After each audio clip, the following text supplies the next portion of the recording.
What's going on, guys? We are back, we being me and Donald, who you might better know as Lucia LaCroix from Lordly Caliber, as well as the man, the myth, the legend himself, Adam Spain, in a Planar Crossroads for our next Around the Hearth. Today we're talking about how to build some encounters with the monsters that we highlight, and again, really, you're catching about half the conversation. If you just watch these, go drift over to the end of Planar Crossroads, you'll get the rest. Right now, we're at the very tail end, finally, after all this work, of like all the encounters in Pathfinder by CR. Tonight, it's CR 17, 18, and 19.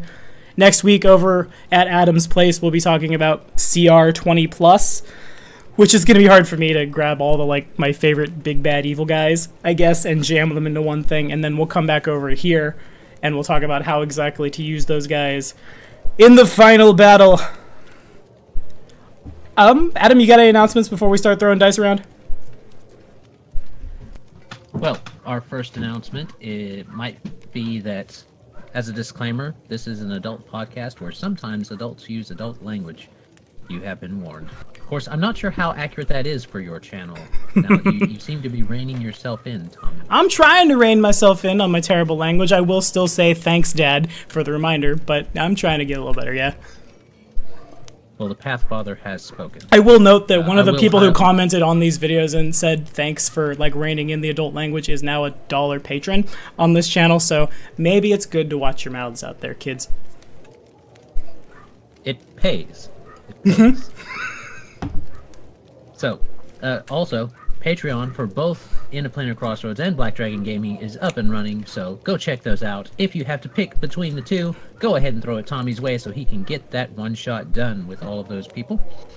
Let me see anything. Oh, subscriber appreciation over at the In a Planar Crossroads. The next one is going to be at 200, and when we've got 200 subscribers, we will see from those subscribers who wants to participate with Colin and his one-shot, which he's told us a little bit about what he wants to do, so it should be fairly interesting, to say the least. Yeah.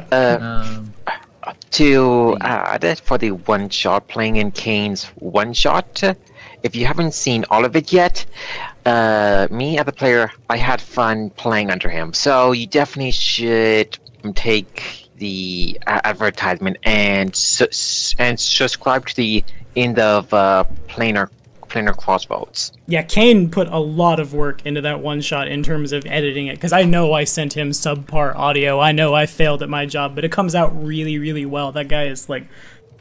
When we get a little bigger, I'm going to pay Kane to edit my audio, I think, because he's super good at what he does. Well, see, we just need to get both of our channels big enough, and then we'll get the audio. Well, Kane will be like our in-house audio guy. See? And we'll just send him all of our audio. We'll get so big that we overwhelm him, and then we have to hire somebody new as well to start working on the audio. And it's the snowball effect and all that. And it'll be wonderful. Monthly giveaway. Yes, monthly giveaway for the In a Planar Crossroads is going to be a $15 Steam card. So, if you want to get in on that, that's Giant tier or higher over at the End of Planar Crossroads. No new series coming out because we just got finished posting up, we got a regular series going, and we just got finished posting up that one-shot that we did for 100 subscribers that Donald was talking about. So, that's up and ready to look at, just like he said. And that's everything I've got. Alrighty, fair enough, man. I think I will hold my stuff until the end so we can get down to business here, because I don't want, like, I don't know when Kane's showing up, and I don't want to ramble through all the announcements and, like, cut him off. I will go ahead and take the initiative here. The monsters that I chose for CR 17, 18, and 19, and all of mine you can, well, 2 out of 3 of mine you can find at the Archives of Nethys, because 2 out of 3 of mine are their proper nouns from Adventure Paths. One of them's 3.5, one of them's not. Regardless, they all kind of run together into one big, super scary encounter, because that's what we're looking for. This is, I imagine for a lot of players, this is the end of the game. I'm finding a lot of encounters that are like, or rather a lot of parties that are level like 24, 25, bajillion are the exception, not the rule. Now, I think epic level parties are the best, But I also know that, like, people have work schedules, people have, like, even if you're running an adventure path, those, at least, like, before they change it with War for the Crown and whatever they do in 2E, they cap at, like, what, 15, 16, 17? So these, by themselves, are probably outstanding, just like a single end campaign boss. But my encounter is going to grab all 3 of them together. We're going to mix it up, make it real terrifying for the party. It's going to also assume that, like, the party at this point is pretty buff.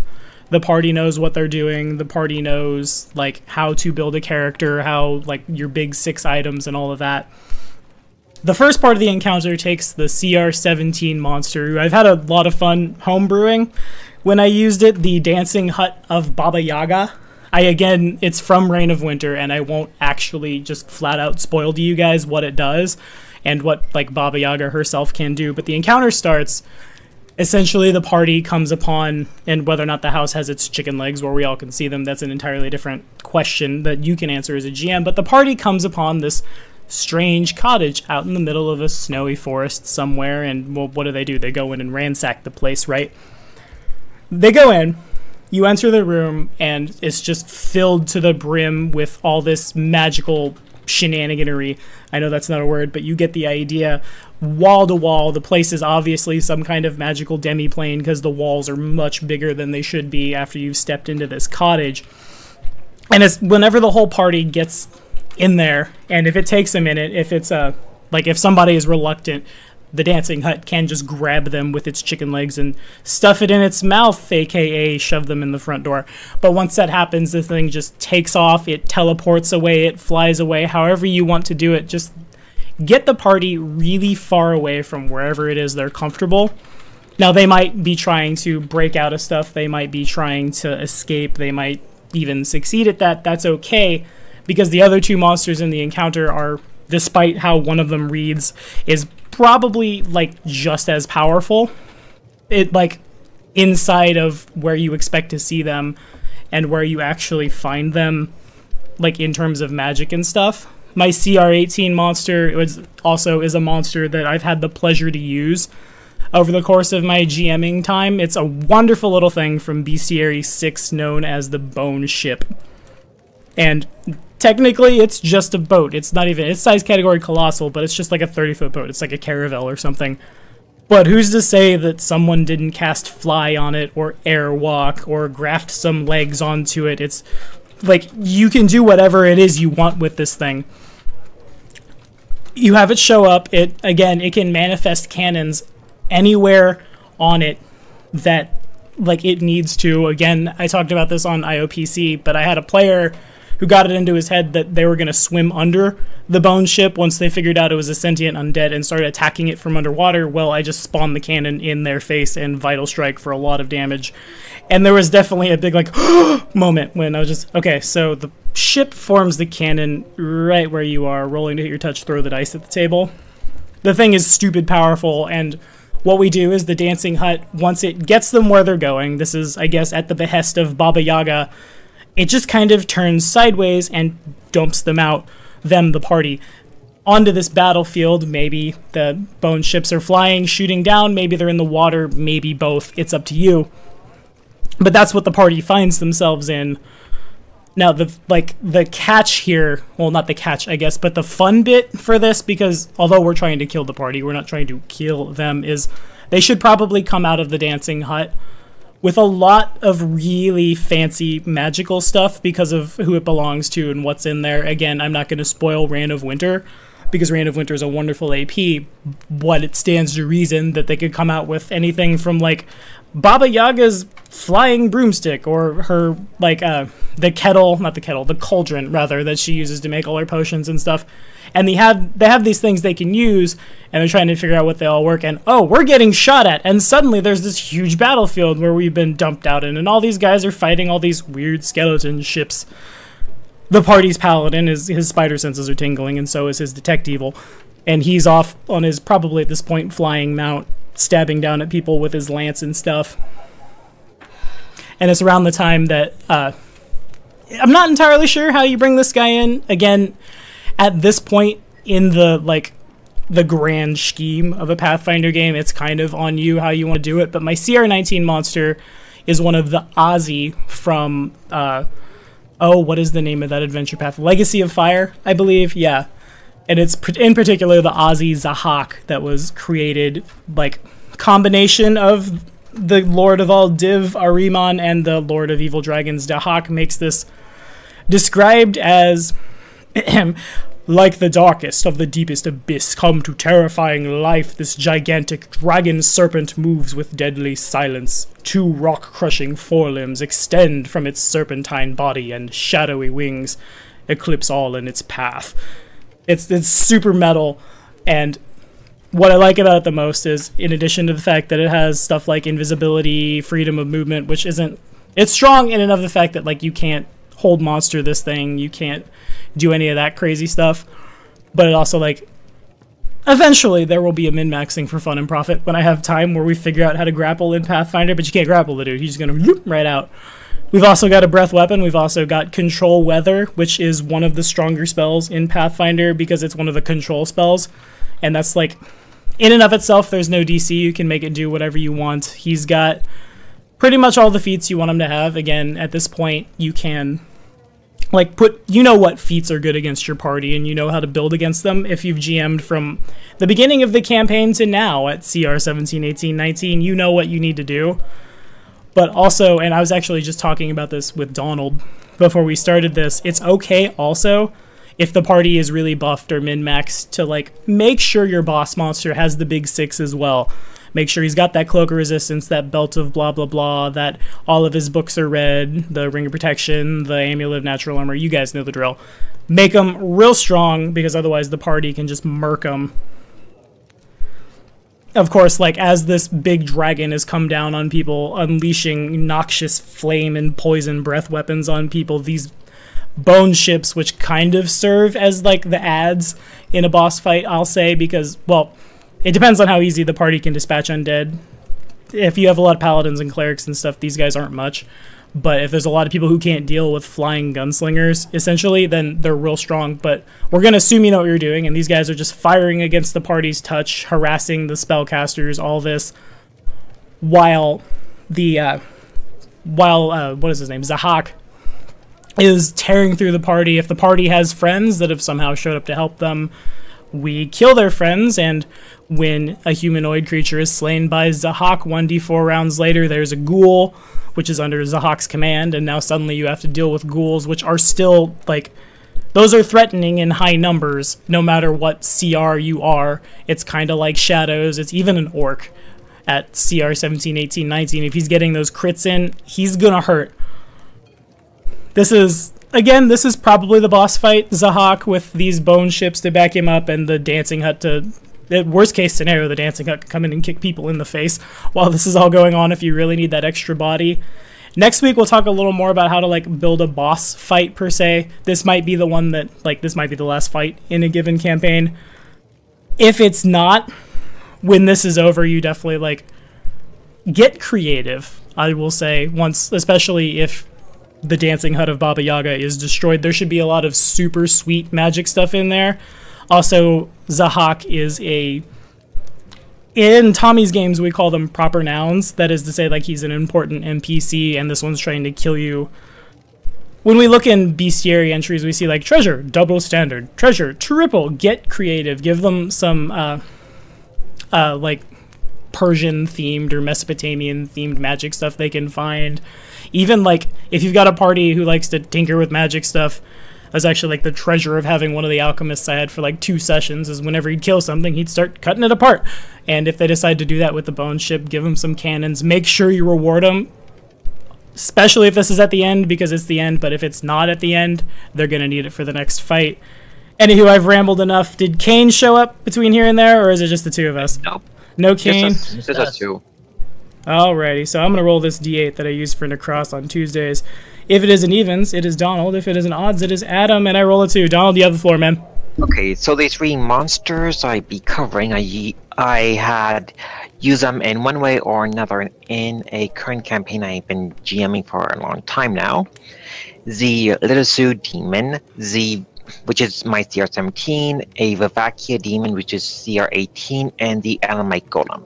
So for this encounter, the party so far have been going through and tearing apart a demon cult, and finally gotten to the Abyss Lair, where the head of the demon cult, which would be the Lezu, is in charge with all of her demon minions and the Animite Golem. The Animite Golem, this is your normal Golem at this CR. He has pretty good AC, and he can hit very hard with all the typical Golem features. Saves are not that great, so he is more of a martial type of fighter that can do a lot of damage. Plus 41 to hit, and it's 2 slams that do each of them 6d10 plus 13 damage on a crit. That's going to hurt. And he have reach out to 15 feet, which is pretty nice to make him a bit more powerful. Give him additional combat feats to make him even more impressive. The thing about the Animite Golem is he is not all that tough, so to make him difficult to kill, this is why golems are quite nice, you need to have an Animite Purple weapon to kill him. By this point, one of the players would obtain a weapon of this nature by this point, or use a high level miracle or wish spell. It have DR15 to animate, so that shouldn't be much of an issue by this point. So the Animite Golem, the Lezu demon would control it and all of the demon minions to keep the party busy, while the Lezu and the Vivacia demon give support to the demon's allies to kill the party members. The Vivacia demon, this is another brute-ish type of demon. High AC, good saves, a lot of hit points, typical demon immunities. The thing I like about him is he can do 4 attacks with his Unholy Rancer. So if you have a good aligned party, that's going to be doing a lot of damage. Unholy damage plus the 4 attacks he can do is 3d6 plus 17 plus Unholy. And it's a crit times 3 on a crit, so that's a lot of damage. Besides that, he have Bite that do a lot of damage, and a unique power called Smoking Wounds. If he hit something with the attack, they need to make a the player have to make a fortitude save not to get negative levels. And the good thing about negative levels, and that's to say they do not stack, they generally stack. So, and 2 negative levels, and that's stacked for the most part. That can be quite damaging to certain classes, how powerful they can be. The claws are decent damage output, and then the tail slap, it have a stun effect. So the DC to save against that, it is 30. So if you get hit, you are stunned for one round effectively. Even on a successful save, or a bit more longer if you fail the save. The Vivacia demon, he have some pretty nice powers that you can use to a great extent. Greater teleport, innovation, telekinesis, blasphemy, quicken innovation, power word, stun, earthquake. And that's pretty powerful if you use those properly against a party. And then the Lezu demon, this is effectively what would be a CR7 or 8 succubus to become much more powerful. She's more of a support type of caster that you really should use all of the dominate and charm spells on the players effectively. So 3 times per day, quicken charm monster, use that on the party members' monsters if they do have them as allies. Dominate monster, quite nice for monster races. You should dominate person on the list there if they're humanoid in the party. Demand is sort of useful. This is pretty much a succubus effectively. So have fun using all the dominate and the compulsion spell that you want. because she is meant to be the leader effectively. Besides using all of her other typical demon powers, besides for the wish spell, maybe she could use that on one of her servants she have to make them much more stronger, such as a humanoid anti-paladin to grant them their wish. The Vakia demon and the Lesuit, with the feats they have a pretty good AC. It is effectively 34 plus. So by this point, a good min-maxer can easily hit this thing. But on the average, a person could easily hit AC 34 if they roll quite well. The Lizard Demon have a branding attack it can do as a touch attack if there are enough branding effects on the person and they continue to fail their save. The Lizard Demon can go to town with the player and pretty much effectively cause the player more penalties effectively. And then there's the Great Husk, which is interesting if you can use it properly. If they do have any husk that the Lizard Demon did make, you can use the husk link, so you could use divination spells to your purpose, or use them as a set of eyes effectively, so the Lizard Demon can appear wherever she needs to be. This is a boss monster, so you should have fun making this quite challenging. Besides that, this is your normal typical high CR demons. Generally, when it comes to demons, you use the terrain and the environment to great extent effectively, especially if you're traveling to the Abyss. Have fun making the Abyss as challenging and as dangerous as possible. Overall, these three monsters, if you use them properly, they can be quite the challenge for the party effectively. And Kane is here. And Kane is here. What's up, buddy? I am here. You are here. I'll also say, Donald, what you're talking about, like with the Abyss, I actually, last Saturday, I had the pleasure of being on a podcast with, I'm trying to remember the name of the podcast, because now I'm calling him, I'm shouting him out, and I don't remember his name. Classy Don, that was his name, that was the name of the podcast. And we started talking about, like, homebrew versus, in this case, Paizo content. There was a poll put out somewhere, and most GMs will take, like, Paizo content, and they will, like, homebrew it to their flavor. And I will say, if you're going to the Abyss, if you're going somewhere that iconic, do not be afraid to mold it to your will. In its, like, morphic traits entry for, like, how that plane works, it literally says it can do that. So, yeah, go nuts. Yeah, the campaign I mentioned that I've been GMing, the party finally got into Nocturcular Abyss layers, the Midnight Isle, and I have a lot of fun using curses on my players in that layer. Yeah, I bet you do. Yep. So is that all you got, Donald? Yes. Alright, well, I gotta grab that Kraken real quick that you talked about last week then, if you're done, because the Kraken is like my favorite monster ever because of how powerful it is. All I'm gonna say is grab with tentacles, you have a reach of 60 feet, and then jet 280 feet whichever direction you want to go. Even if the player has freedom of movement, you resolve that like 4 or 5 times. The player's spending like 15 rounds just huffing and puffing and like sprinting his way back to wherever the party went, and gods forbid, I've done this on several occasions, grab up the whole party and then just jet down, jet down, jet down, jet down, jet down, and it'll be like 6 or 7 rounds before the party can kill the Kraken / escape its clutches, and then they're like 1,200 feet below the surface of the water, and no one has a swim speed, and no one has ranks in swim, and because we all forgot it, and here we are at the end of the game drowning. The Kraken, if you want to make it more challenging, add the Advanced template and the Phoenix template if you are in a watery theme Abyss layer. Oh yeah, all day. Alrighty, so I'm gonna roll this D8 that I use for Necros's Elven Curve Blade when it's lead bladed out.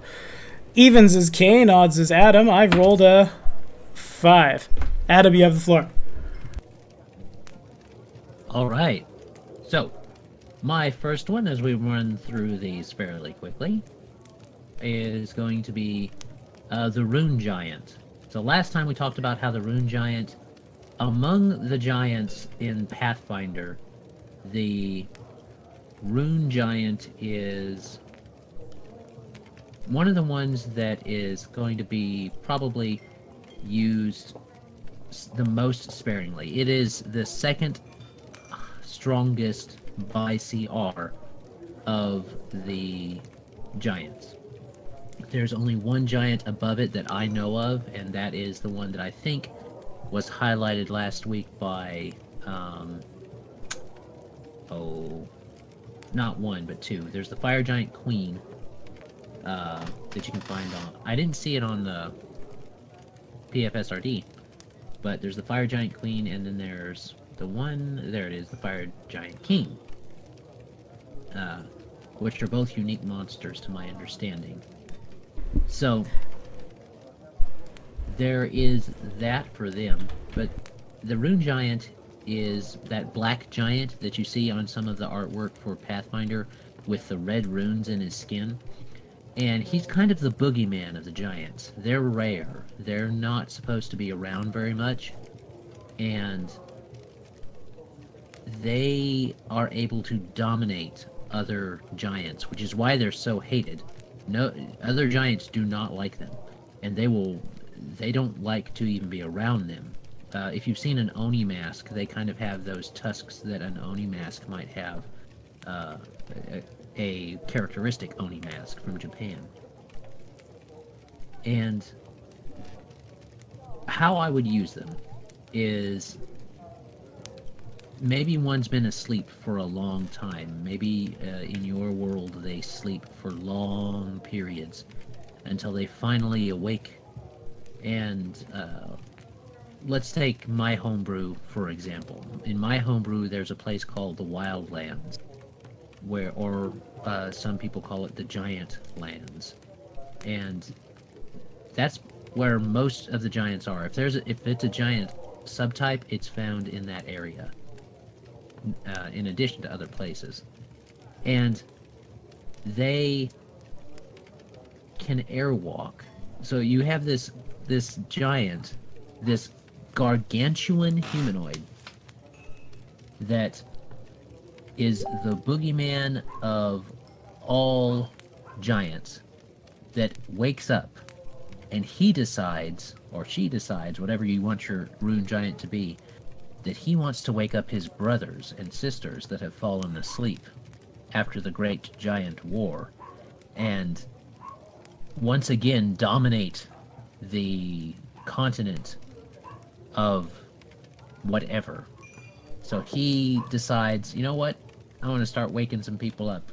And all of a sudden, you're in this unique situation where the giants that you're supposed to be fighting against, they end up asking you, hey, could you, like, help us out? So that we don't have to, because we don't want to fight this guy. So that's how I would use this guy. I would use him and have him start taking over different giant areas. Starting a siege of giants that don't want to follow him, but must. They're compelled to. And these guys, they have lots of different stuff that they can do. They have runes on their body, which is a free action whenever the Rune Giant uses its Spark Shower, which is another thing we'll talk about in a minute. Or spell-like abilities, which it has up above, that are Charm Person, Suggestion, Mass Charm Monster, ouch. Dominate Person, Demand, Trucing. And that Mass Charm Person may not hurt you and your PCs, but what about those giants that are supposed to be helping you? Or other NPCs that you have leadership in.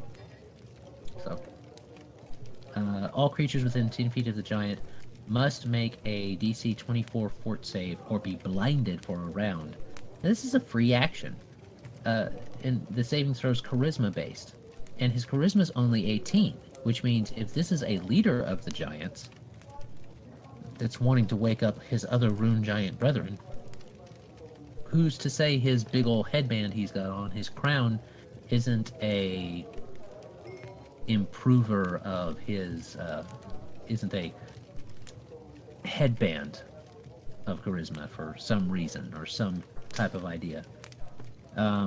So that's definitely a big deal for him. And having that free action with his breath weapon, which is basically what the spark shower is. And if you're looking at the rune giants to use, look at the rune giant fighter and the rune giant overlord, because if you're wanting to use them really good, you would go with one of those. And this rune giant that is a CR-17 is the weakest of the rune giants. That's saying something. So I would use them in a very boogeyman-y kind of way. They just stand and airwalk off the mountain, or they airwalk and just stand over an entire village and wreak havoc because they have it constantly. So that's how I would use them. The next one that I had was the Thray Queen, I believe. There she is. The Thray Queen, and I mainly highlighted her because I have used her before. She was not an antagonist, and I don't necessarily advise using the Thray Queen or even the Formian Queen, which is another variation of an insectoid humanoid. I like the Thray better because you have this option of, I gave my players honey from the Thray, which had its own special properties. But the Thray Queen has a lot going for her just by herself. She's got fast healing 10, which at this level is good. It's not, 10 damage is going to mitigate maybe half of a hit from someone not doing a whole bunch of damage at one time. And she's immune to poison and sonic, which means you could pair her up with lots of different sonic abilities that PCs usually are not prepared for. But she has a lot of stuff she can do, mainly around charming, giant vermin and stuff like that, scrying. She knows stuff, which is how I would maybe have her. She might be an obstacle that needs overcame, that's not necessarily going to be one they're going to overcome with force, because if you let your players fight the Thray Queen alone, you're not using the Thray Queen appropriately. She's not a by herself person. She has a colony with her, or she should have a colony with her. And a colony is one queen, 3 seers, which are CR 11, 11 to 20 soldiers, which are CR 4, and you could maybe do a Thray Dancer in there somewhere, which is a CR 6. And where'd that go? I missed it. A 3 to 30 giant bees. Yeah, they can start to really, if you put your players in that situation, which I kind of did. The Thray had constructed a great wall upon the request of the elves, and they were allowed to stay there because of that. Well, my players went in there and they had a lot of stuff that they could ask or do. They didn't, but they could have asked or inquired about different things and stuff like that. But she has a lot of stuff that she can do. She's built with combat casting, combat expertise, the greater spell penetration, stuff like that is useful for her. And she's no slouch when it comes to actually getting down and protecting her brood. She's got a plus 35, a plus 30, plus 25, plus 20 when she's hitting something. That's, nothing to sneer at even at this level. And her axiomatic light mace means that anybody that's not lawful is going to be damaged extra by her. So it may not do a lot of damage, 2d6 plus 11, which at this level is, again, nothing to poo-poo about, but she can do a lot for your game, especially with her ability to just spawn soldiers when she needs them. So, yeah, that's pretty helpful. Let me see. Next. Okay, next, last week I didn't really highlight much on CR 19 because I was not at Archives of Nethys when we were there, but I am today. So I'm actually going to highlight not the Shoggoth, because the Shoggoth is mainly a mindless thing that I mentioned because it was Lovecraftian, and I like Lovecraft, so there. But the Thread Queen is immune to that, so if it was wandering around in her area, she wouldn't much care to that cacophonous thing. She's immune to sound effects. But that aside, I'm actually going to highlight something called the Morning One, because I saw it and I'm like, oh, that I haven't talked about Khazaha in such a long time.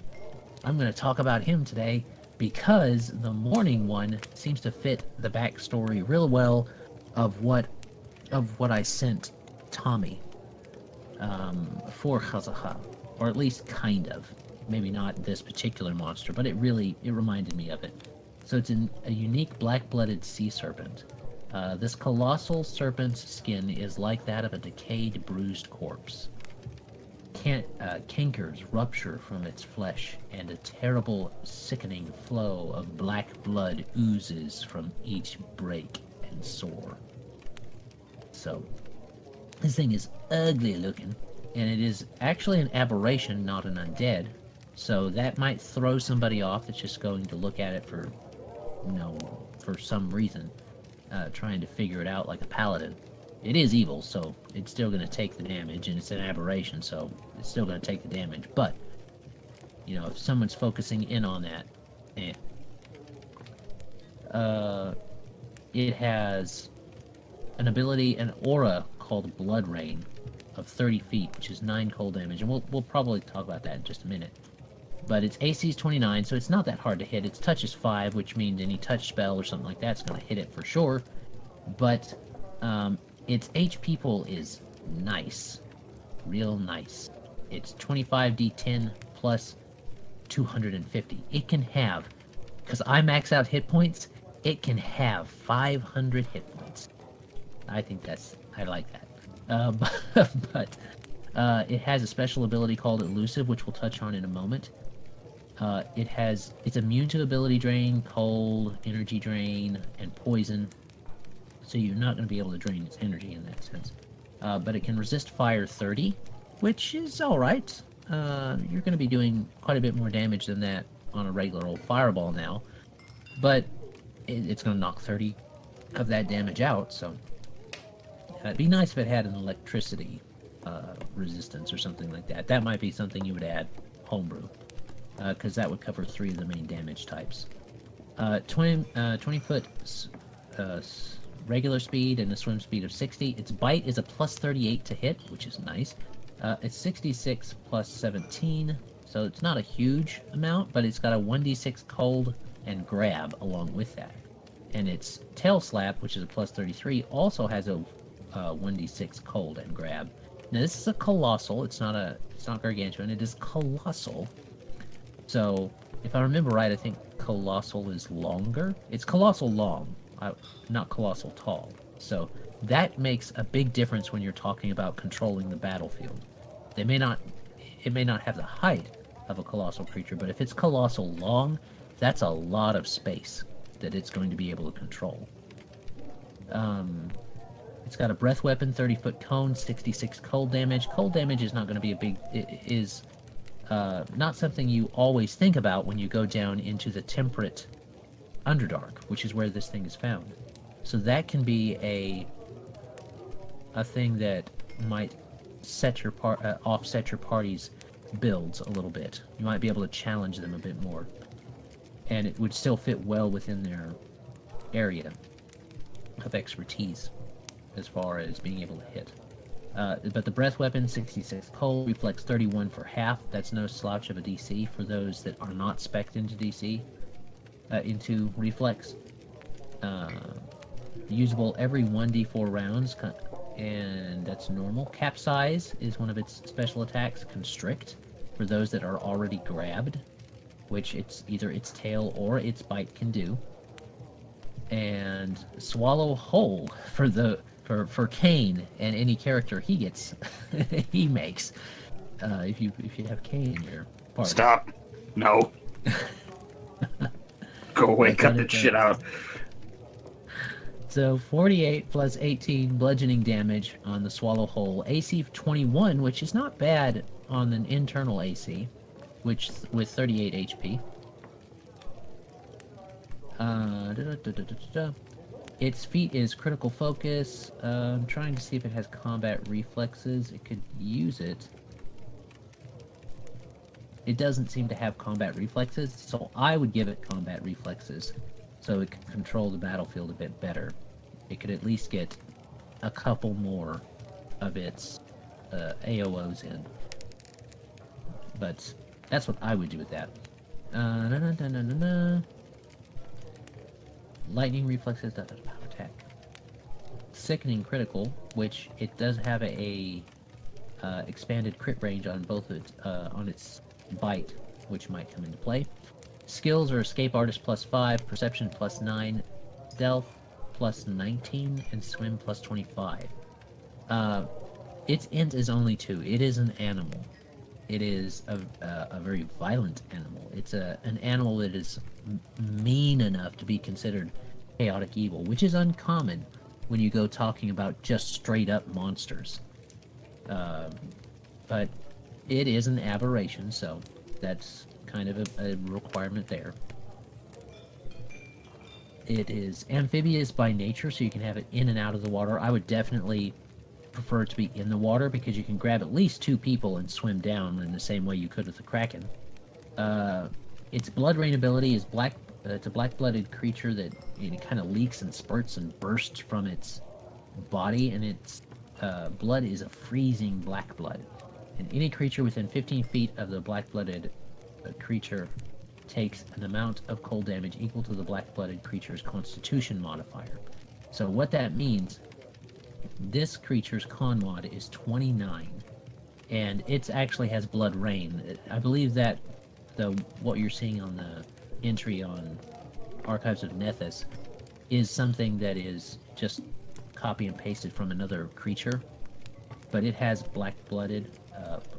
It has blood rain for 30 feet for 9 cold damage.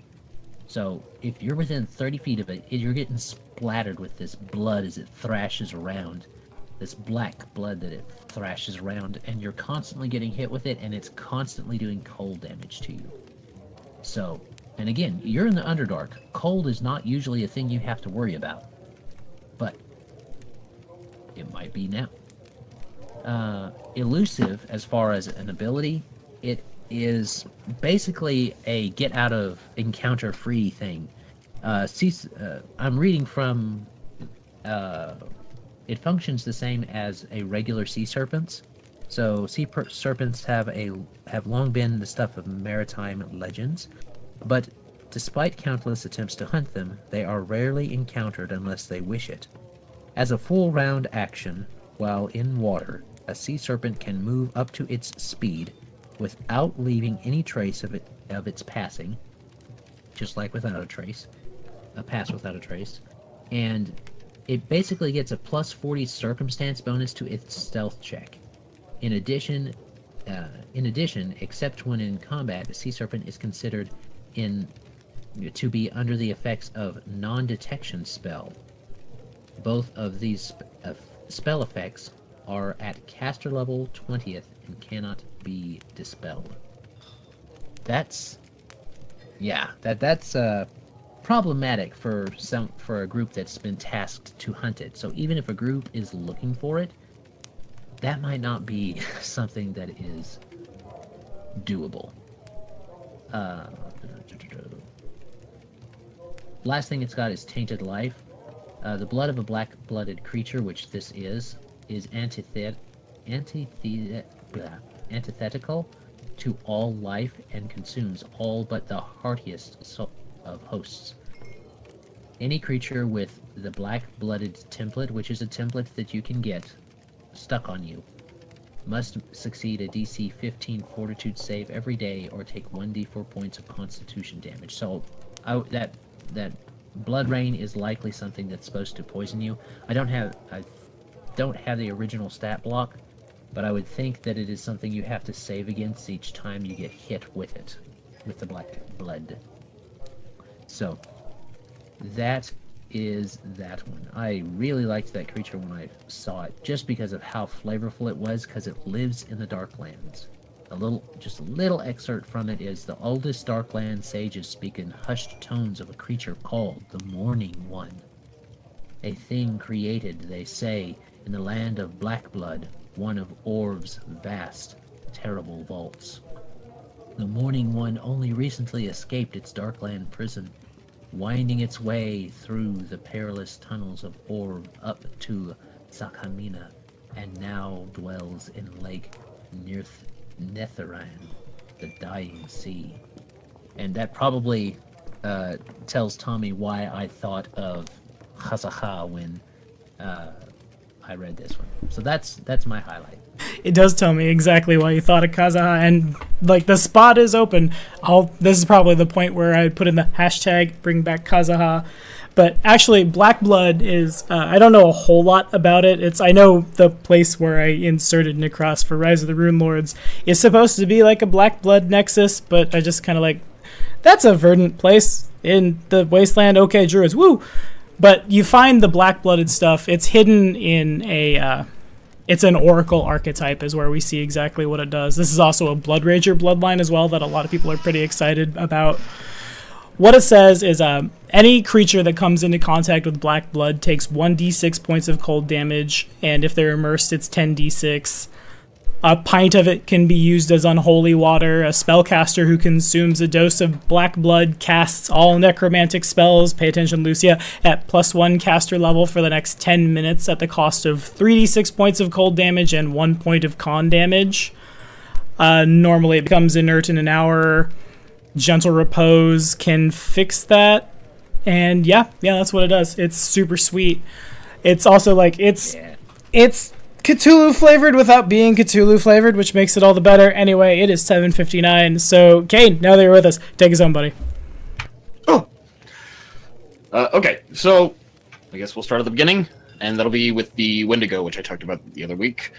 The Wendigo, for a creature that has a whole ability that's sort of revolves around pinning a grappled foe so you can wind walk with them, Wendigos do not have improved grapple. I don't know why, but they don't. They do have a bonus on grapple, because their bite has a grab attack, but they do not have improved grapple.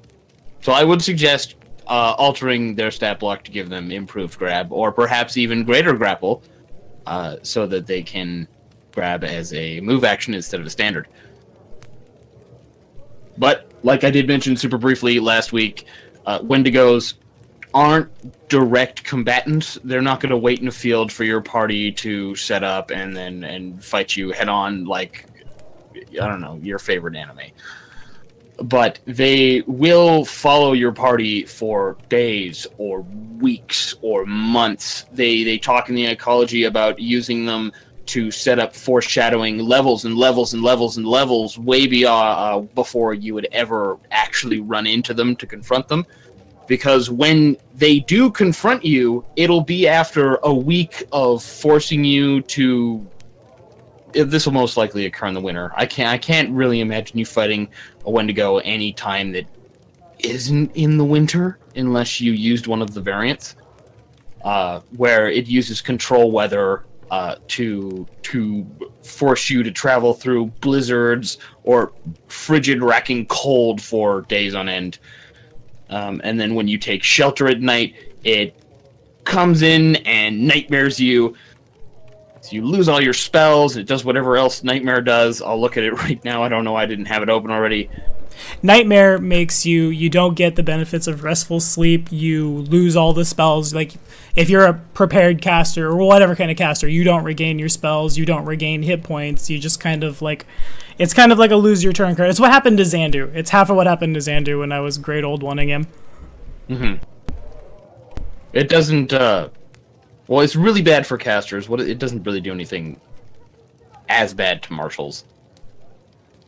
But that's still gonna leave your casters without their spells. Your marshals are gonna be tired.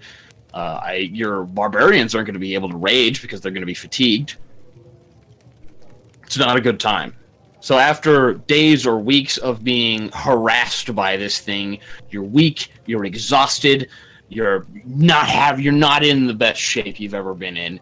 That's when this thing comes at you. It's the first night in weeks where you haven't had a disturbing nightmare, and it shows up in the middle of your 8-hour rest to grab one of you and try to wind walk away with you into the sky, or inflict Wendigo psychosis through its other effects.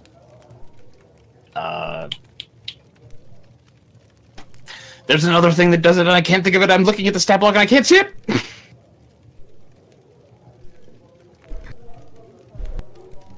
Anyways, it has two different ways to inflict its Wendigo psychosis on you, and oh right, the wisdom damage.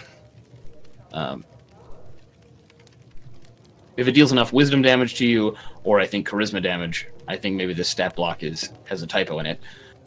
If it affects enough ability damage to you, or if it manages to pin you in a grapple, maybe with the improved greater grapple feats, and it wind walks into the air with you, if you screw up your saves, you're dead. You're dead, there's another Wendigo.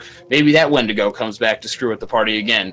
I can't picture a Wendigo staying in a fight to fight you. It has decent hit points, it has regeneration, it's got damage reduction and spell resistance, and it's got a pretty decent to hit, but it's got fairly lackluster damage, and the biggest numbers on it are its fly speed. It's got 120-foot fly speed, perfect maneuverability.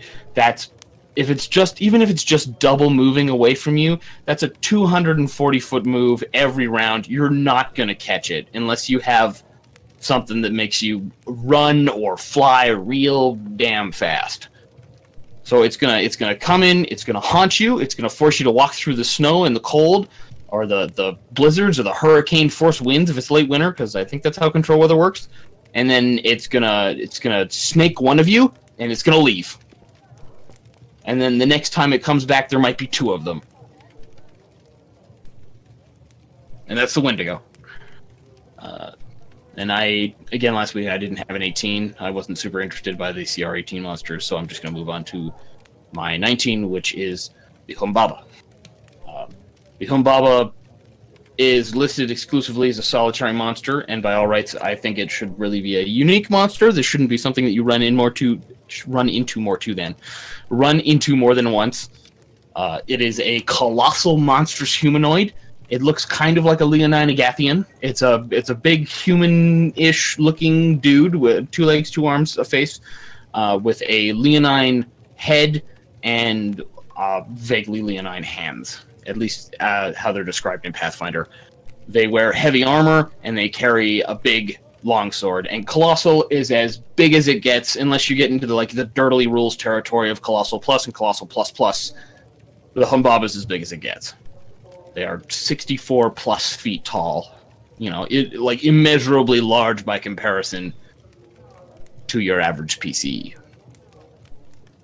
Now, of course, the Humbabas, they're very difficult to sneak up on. They have that very impressive dark vision, that true seeing, that big perception bonus.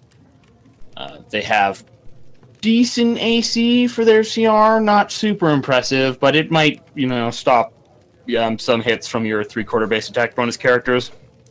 Very nice SR, spell resistance at 30. A lot of immunities, sonic, fire, death effects, immunity to blindness. And it has a couple of spell abilities. Of course, it has the constant true seeing. It has greater shout 3 times per day, and depending on how you rule greater shout, it will break all of your character's potions. If your character is wearing magic glasses, or is carrying a bunch of potions around with them, or any object or creature primarily comprised of a crystalline substance, will very likely be destroyed by greater shout. And then for its once a days, it has Destruction, Earthquake, and Power Word Stun. And Power Word Stun works very similar to how all of the Power Word spells works. Depending on how many hit points a character has or has left, they will be affected by the spell, and Power Word Stun does not offer a saving throw.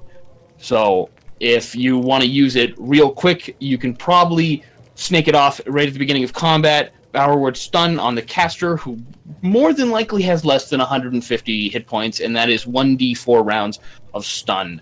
And stun is you drop all your held items, you take no actions, you lose all or most of your dexterity bonus, and people get a big bonus to hit you. It's not a good time. And it takes a spellcaster, which at that level is a huge boon, right out of the fight.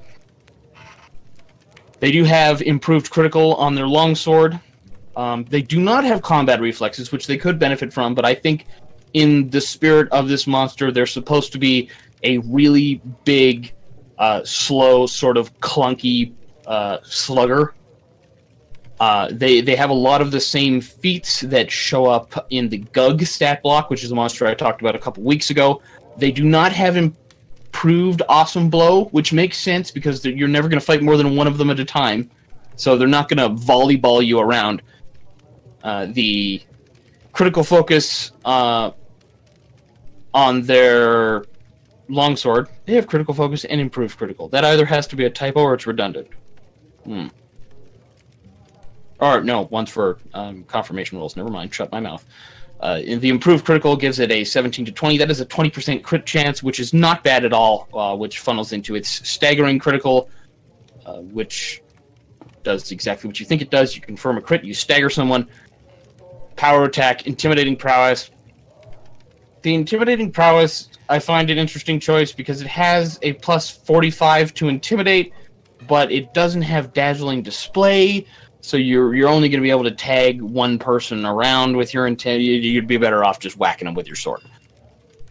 They have the 60-foot cone, breath weapon, 20d6 fire, DC 31, nothing to sneeze at, usable every 1d4 rounds, and their prismatic aura, which I mentioned again last week. The swift action once per day, they activate this aura, and it 30 feet around it in every direction is affected as though by prismatic spray.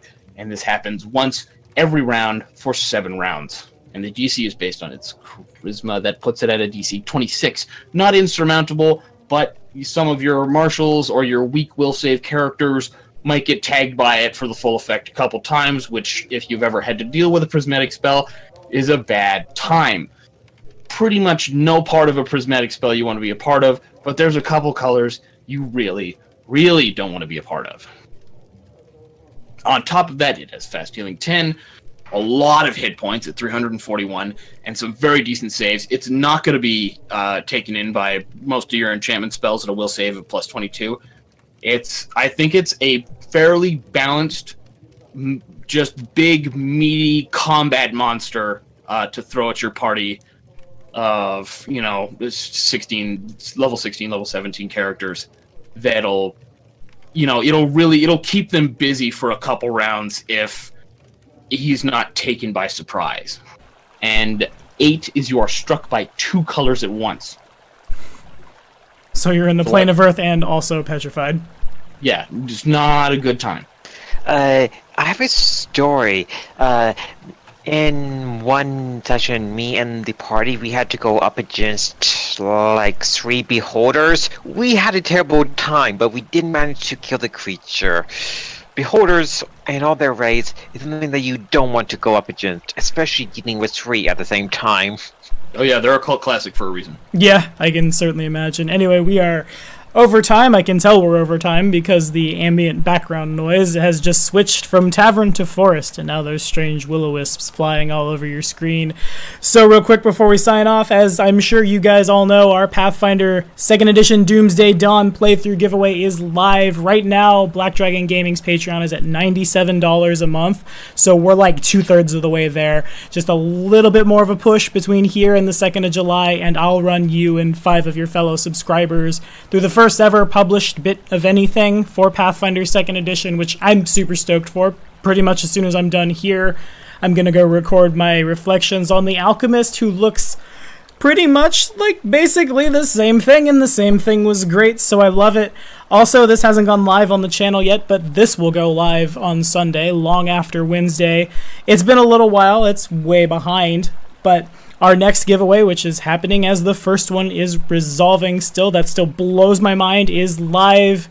As of now, we are sending Pathfinder 1st Edition off the right way with some PvP. We're going to have a tournament. I need 16 people to brew up at level 11 the most broken, dumbest things they can come up with. I'm talking bring your Drow Nobles, bring your Munavari, bring your Troxes, bring all that crazy stuff. If it's Pathfinder legal, with a couple of caveats that you can see in the video, both the links for these giveaways will be in the description. Yeah, basically, like I said, it feels like Pathfinder is graduating, and we need to have a graduation party by, you know, killing each other. As always, guys. What's up, kid? If the Drow Noble qualifies, that's kind of you've taken the lid off. Yeah, that's the point. We're never gonna see these again. We got to celebrate it.